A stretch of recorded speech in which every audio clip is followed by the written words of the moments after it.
Hey everyone, welcome back to NBA Pickup, and before I get started with the video, I wanted to say thank you to everyone who has been supporting me through the early journey in my YouTube career. I can't wait to make more consistent NBA content like this in the future. Don't forget to leave a like, it takes 2 seconds, and it helps the channel out a lot. Also, subscribe so you don't miss the next video, and follow me on Instagram at nba.pickup to stay updated. With all the plugs out of the way, let's get right into the video.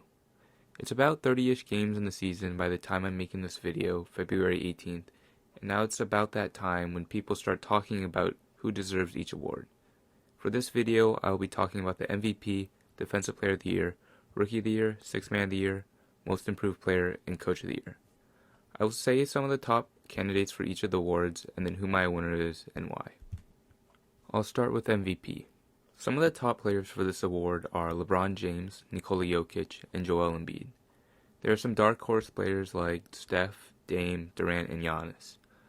LeBron is averaging 25.7 points per game, 8.2 assists, 7.9 rebounds, and 1 steal.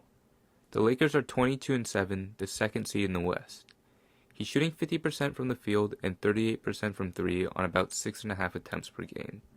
This is the highest volume of threes for his career, and also the best efficiency since 2013 with the Miami Heat. Honestly, LeBron is just being LeBron here, nothing new. I will say this is very impressive that a 36-year-old man in his 18th year is still in MVP conversation, and this season is just him being him. For Jokic's case, he's averaging 27 points, 11 rebounds, and about 8.5 assists. He's shooting an efficient 57% and 39% from 3. He has a PER of 31.3, the best in the league, with the league average at 15. The Nuggets are the 8th seed in the West with a record of 15-13. He has been the main playmaker for the Nuggets this season, and it has been difficult for him this season when a lot of his teammates are hurt or not playing. I have a feeling that the Nuggets will be able to start winning more games when their starters are back on the court healthy and show their full potential. Now on to Joel Embiid. Embiid makes a great case for MVP this year, averaging about 29.5 points, 11 rebounds, and 3 assists, and a little over a block and a steal a game. He is also shooting 54% from the field and an impressive 40% on threes with 3 attempts per game. He's leading the Sixers to a 19-10 record, good enough for the number 1 seed in the East. I think what is most impressive from Embiid is his ability to score from all 3 levels. He is a great post player, able to physically dominate anyone down below, can hit the 15-footers and elbow jumpers, and be a threat from 3. About 39% of his shots come from 10 feet to the 3-point line, a career high. So, between the tough race of LeBron, Jokic, and Embiid, my MVP vote would go to LeBron James.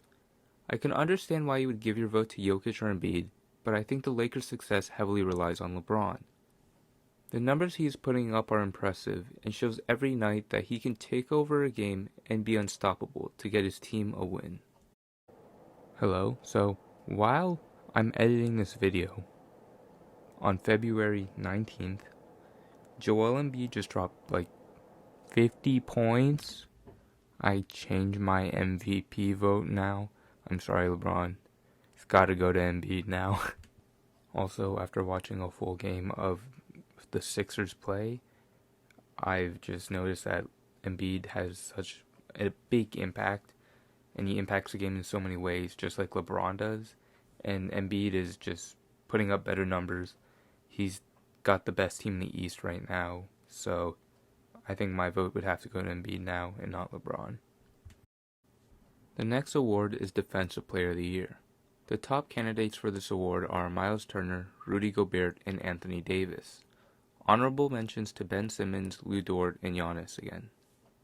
Miles Turner is averaging the most blocks per game at 3.5. He's also averaging 1.1 steals per game, 5th for his position. Turner is the main anchor for the Pacers defense this season, with an individual defensive rating of 104.9, 7th in the league. Next, Rudy Gobert. Gobert is first for defensive win shares at 2.1, and first in defensive rating with a rating of 100.2. Gobert is averaging 2.7 blocks per game, 2nd in the league. Gobert has been fantastic defensively, one of the reasons why the Jazz have the best record in the NBA. The Jazz as a team are second in defensive rating this year, mainly because of Gobert. Anthony Davis is the next player I have in the running for Defensive Player of the Year. Anthony Davis is 6th in blocks per game with 1.8. He's also 5th in steals per game for big men, averaging 1.3. He is helping the Lakers have the best defense in the league, a team defensive rating of 105.2, and an individual defensive rating of 101.2, second in the league. With all that being said, my DPOY vote goes to Rudy Gobert. It was a close race between him and Davis, and I can see it going both ways. What made me put Gobert over Davis is his win shares and individual defensive rating. Whenever Gobert is on the court, he's making winning plays on defense and making it difficult for other players in the paint. 7th in the league for opponent field goal percentage within 6 feet of the basket, with at least 6 contests per game. For Rookie of the Year, my contestants are Lamela Ball, Anthony Edwards, and Tyrese Halliburton. Some other guys that are worth mentioning are James Wiseman, Emmanuel Quickley, Patrick Williams, Payton Pritchard, and Tyrese Maxey. There have been a lot of solid rookies this season, which is always nice to see. To be honest, this one isn't much of a race. I'll just tell you now who my winner is, Lamela Ball. He's been playing extremely well for the Hornets, averaging 14.6 points, 6 rebounds, 6 steals, and about a steal and a half per game. His shooting percentages aren't that bad either, sitting around 44% from the field, 35% from 3, and 80% from the free throw line. He leads all rookies in assists, rebounds, and steals, showing all his skills as a player. Other than those excessive highlights you see on HOH, Bleacher Report, SportsCenter, and all other social media places, he's been very good for the Hornets, making the right plays and passes. It's impressive to see how well he understands the game at such a young age. He occasionally throws up a bad shot, but he will quickly learn better shot selections with time, which is exciting for all NBA fans. He has the potential to be one of the best guards in the NBA for his time, in my opinion. Giving some of the other guys on this list some love, Edwards has been better the past couple of games. He struggled earlier this season, shooting around 37% in December and January, but now having games in February where he's scoring 20 plus points on 45 to 55% shooting. He is very streaky, also having games where he will have single-digit points on awful efficiency. He does lead all rookies in total points and points per game still, which is something to give credit to. Tyrese Halliburton has been awesome for the Kings, averaging 12 points, 5 assists, and 3.5 rebounds, and a little over a steal a game. He's shooting about 50% from the field and an amazing 44% from 3, ranking him 17th in the league for his first season. He is fun and exciting to watch, and he also understands the game extremely well, even better than LaMelo. His IQ for the game is very high for his age, which is promising for the rest of his career. The next award is Sixth Man of the Year. The best guys are Chris Boucher, Eric Gordon, and Jordan Clarkson. I think this is a pretty obvious one, Jordan Clarkson. Averaging 18 points, 4 rebounds, and 2 assists on 45, 38, and 96 shooting splits, Clarkson has been amazing for the Jazz. This has been his best year in his career, having career highs in field goal percentage, 3-point percentage, free throw percentage, and true shooting percentage. His scoring ability off the bench has been key for Utah's success this season, helping the Jazz to the best record in the league. Boucher, in about 23 minutes a game, is averaging a solid 13.5 points, 7 boards, and 2 blocks a game. Boucher is probably the best center for the Raptors this season, and dominating the paint every game. He is also shooting 44% from 3 on about 3.5 attempts, which is very impressive for a big like him. I think Boucher has a promising career in this league with his shot blocking and ability to stretch the floor. Eric Gordon has been good this year. It's nice to see that he's having a bounce back season after last year. He has started in 10 of his 22 games played this year, which I don't know if that makes him disqualified for the award or something, but it doesn't really matter because I don't think he'll win it even if he does. He's averaging just under 19 points, 2 rebounds, and 2 assists a game. He is shooting 46% from the field and 35% from 3 on nearly 8 attempts, which is just about league average. Eric Gordon has been solid, and that's about it, but Jordan Clarkson gets my vote pretty easily here.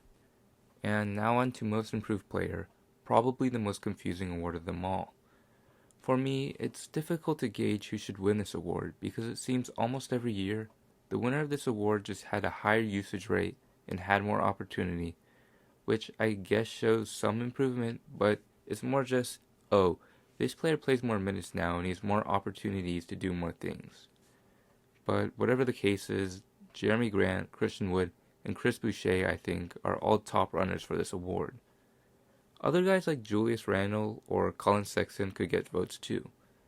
To start off with Jeremy Grant, he is averaging 23.8 points per game, 5.3 rebounds, and 2.9 assists. Last year, he averaged 12 points, 3.5 rebounds, and 1 assist a game. His minutes per game have gone from 26 minutes to 36 minutes, and his usage rate went from 18% to 26.5%, showing he is the main guy on the Pistons this year.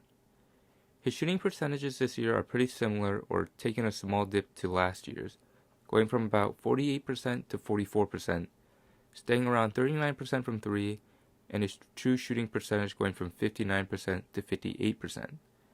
It's impressive to see that he has gone from the best role player in the league to the main guy on this Pistons team, his percentage of shots being assisted going from 77% to 54%. He is taking more shots off the dribble, which is more difficult than just catch and shoot or cuts to the basket and Jokic finding him down low for an easy bucket. Next is Christian Wood, and before I get started comparing his stats from this year to last year, I think it is worth mentioning that when Wood was on the Pistons and Drummond was traded at the deadline last year, we all saw flashes of Wood being very good as a primary scorer on the Pistons. In the 17 games he has played this season, his averages are 22 points, 10 rebounds, and a block and a half a game. His percentages are pretty good, shooting 56% from the field and 42% from 3 on 4.5 attempts. Last year, he averaged 13 points and 6 rebounds in 21 minutes. His usage rate has gone from 23% to 26.2%, which was probably inflated in the last 13 games last year when the offense was running through him. Chris Boucher's case for most improved player this year isn't as impressive as Grant's or Wood's, but he still has played better this season than last year. He is averaging 13.6 points, 6.8 rebounds, and 2.1 blocks a game. This is an increase from 6.6 points, 4.5 rebounds, and 1 block last year. Again, Boucher is shooting 44% from 3, a 12% increase from last season. So, between Grant, Wood, and Boucher, I'm going with Jeremy Grant. Looking at his per 36 numbers, he has a 7-point increase from last season, showing that he has improved as a scorer. He used to be a role player for the Nuggets last season, but this year he has shown that he can be the primary scorer for the Pistons with similar efficiency as last season. The last award, Coach of the Year.